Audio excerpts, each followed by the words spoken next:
Where to, partner?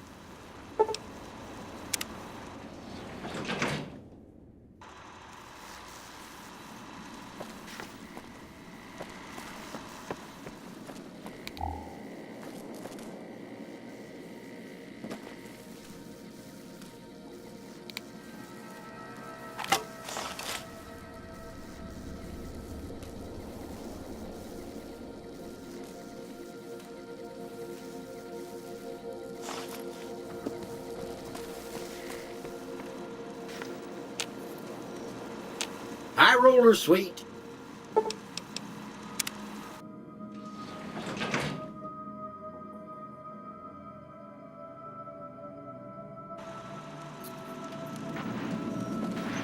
I bet those boomers have some awfully big guns.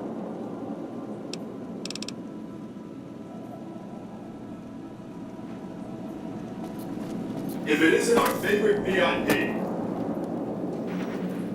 So, Benny has been handled, and you've recovered the platinum chip. Let's have it.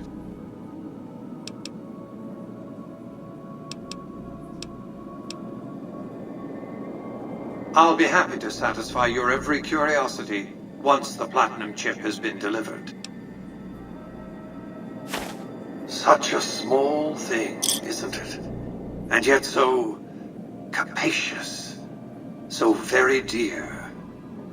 Decades of hiring salvagers out west to search for this little relic in the ruins of a place called Sunnyvale. Back then, anyway. That's where the chip was printed. On October 22nd, 2077, it was to have been hand-delivered to me here at the Lucky 38 the next day. But the bombs fell first.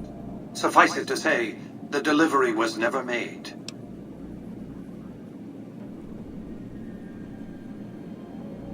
A great deal shall be happening, a cascade of events with you taking a central role. At the moment, however, all you need to do is take the elevator all the way down to the bottom level. You'll understand soon enough.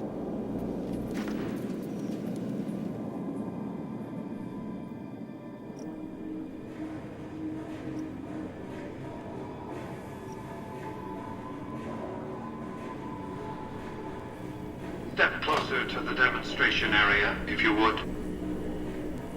I expect you're well familiar with my Securitrons by now. The titanium alloy housing that protects its electronic core deflects small arms and shrapnel easily enough. Its X-25 Gatling laser, produced to spec by Glassinghouse Inc., is deadly against soft targets at medium range. And for close-range suppression or crowd control, the Securitron is armed with a 9mm submachine gun. All of this you probably already knew. What you did not know is that these are the Securitron's secondary weapons.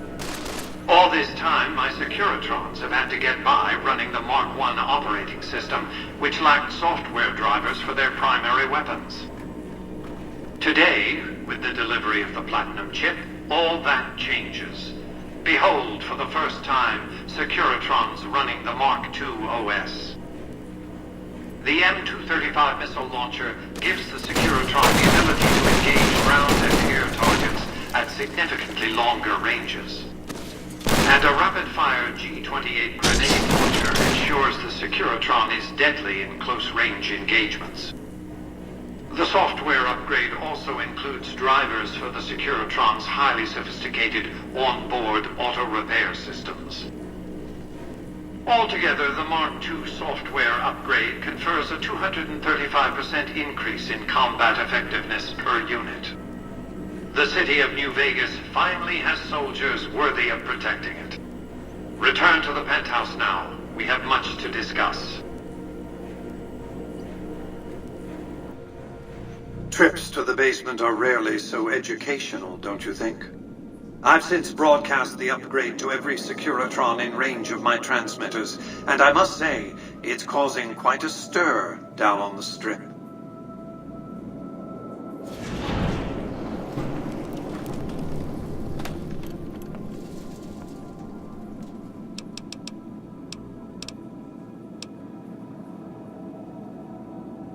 I'm surprised you can still underestimate me after everything you've seen. I haven't shown my hand. I've shown one card. I've given my enemies a single provocative datum upon which to fixate. They have no idea what other cards I'm holding. It's a strong hand, believe me. I dealt it to myself.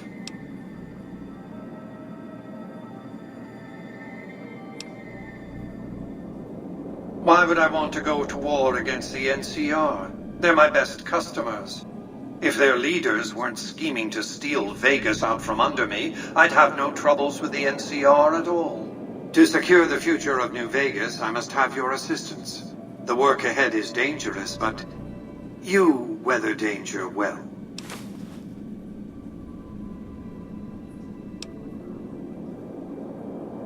What did you want to discuss?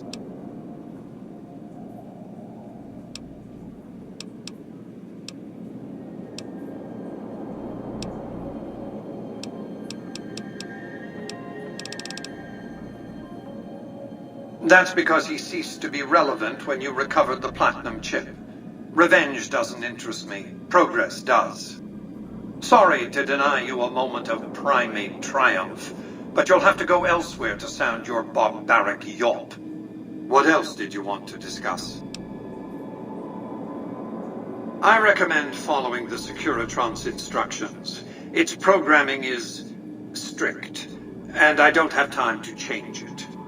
What else did you want to discuss? General Oliver's strategy, or tunnel vision, as I like to call it, has been to mass troops at Hoover Dam. He wants to outfight the Legion in a straightforward slugging match, and then, when they rout, pursue and destroy them in detail. A crushing, decisive victory of this sort would overshadow the tactical ingenuity of Chief Hanlon's defense 4 years ago, you see. A good deal should be obvious to you by now. I won't spoil the rest by talking out of turn. What else did you want to discuss? Yes, of course. But refraining from those dietary practices is a primary requirement of their contract. They've been good to their word. Put together one hell of a resort hotel, too. From what I hear, I'd want to eat at the Gourmand every night, if I were ambulatory. What else did you want to discuss?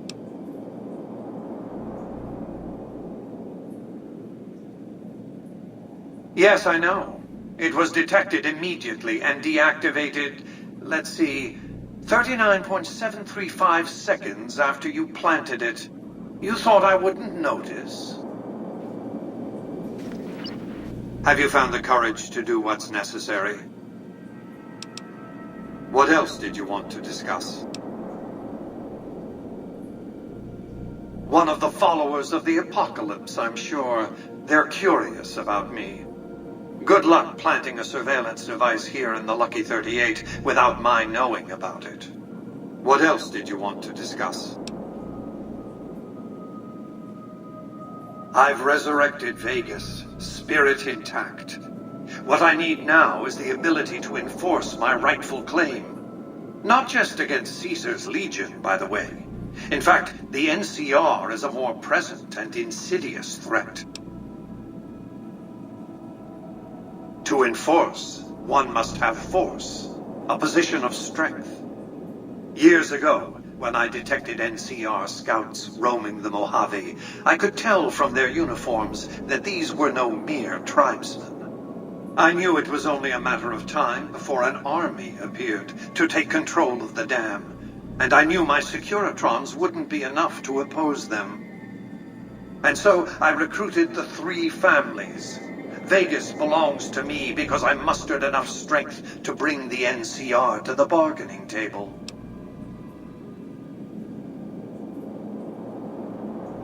Indeed it was, and still is, but not without taking significant casualties. Would Kimball and Oliver have traded the lives of hundreds of soldiers for absolute control of Hoover Dam? Oh, yes. They weren't afraid of me. They were afraid of Caesar. That attacking me would leave them vulnerable to a Legion offensive. And so they negotiated. Not out of the kindness of their hearts, as they try to make it seem, because the calculus of power left no other choice. NCR forces were permitted to occupy Hoover Dam and establish a military base at McCarran Airport. Well, it used to be one. They recognized my sovereignty over the Vegas Strip and agreed to supply electricity and water once their engineers repaired the dam. Written into the treaty were provisions that the NCR do nothing to prevent its soldiers and civilians from visiting the Strip. That's how I harness the NCR to my endeavor. Their occupation has been the engine of my growing economy. The salient issue is that they will go to war with me if given the chance. There's just one reason why the NCR hasn't contrived some outrage to justify invading the Strip. Caesar's Legion. The final battle between those two armies is fast approaching. I can't afford to let either side win on their terms. What else did you want to discuss? What of it? I enjoy them. There's something about a little diorama set inside a glass dome that I find pleasing. If you run across any out in the wastes, turn them in to Jane. She'll compensate you. What else did you want to discuss? Hoover Dam, of course. A hydroelectric dam. The NCR had it up and running at 50% capacity within a year of occupying the dam. By treaty, New Vegas receives 5% of its output. More than enough. What else did you want to discuss? It was a place of splendor. As magnificent as today's Strip may seem, it's but a shadow of the neon paradise that was Las Vegas. I grew up not far from here, and though I traveled the old world extensively, I never found another place like it. By 2065, I deemed it a mathematical certainty that an atomic war would devastate the Earth within 15 years. Every projection I ran confirmed it. I knew I couldn't save the world, nor did I care to, but I could save Vegas, and in the process, perhaps save mankind. I set to work immediately. I thought I had plenty of time to prepare. As it turned out, I was 20 hours short. On the day of the Great War, 77 atomic warheads targeted Las Vegas and its surrounding areas. My networked mainframes were able to predict and force transmit disarm code subsets to 59 warheads, neutralizing them before impact. Laser cannons mounted on the roof of the Lucky 38 destroyed another 9 warheads. The rest got through, though none hit the city itself. A suboptimal performance, admittedly. If only the platinum chip had arrived a day sooner. The platinum chip was printed in Sunnyvale, California on October 22nd, 2077, the day before the Great War. It was to have been delivered by courier the following afternoon, but by then, the world had ended. The chip contained vital software upgrades, but not just for my Securitrons. Every aspect of the missile defense grid would have been upgraded too. Given that I had to make do with buggy software, the outcome could have been worse. I nearly died as it was. Software glitches set off a cascade of system crashes. I had to take the Lucky 38's reactor offline, lest it melt down. For nearly 5 years, I battled power outages and more system crashes until I finally managed to reboot my data core with an older version of the OS. I spent the next few decades in a veritable coma, but I survived, obviously, and eventually thrived. What else did you want to discuss? Goodbye.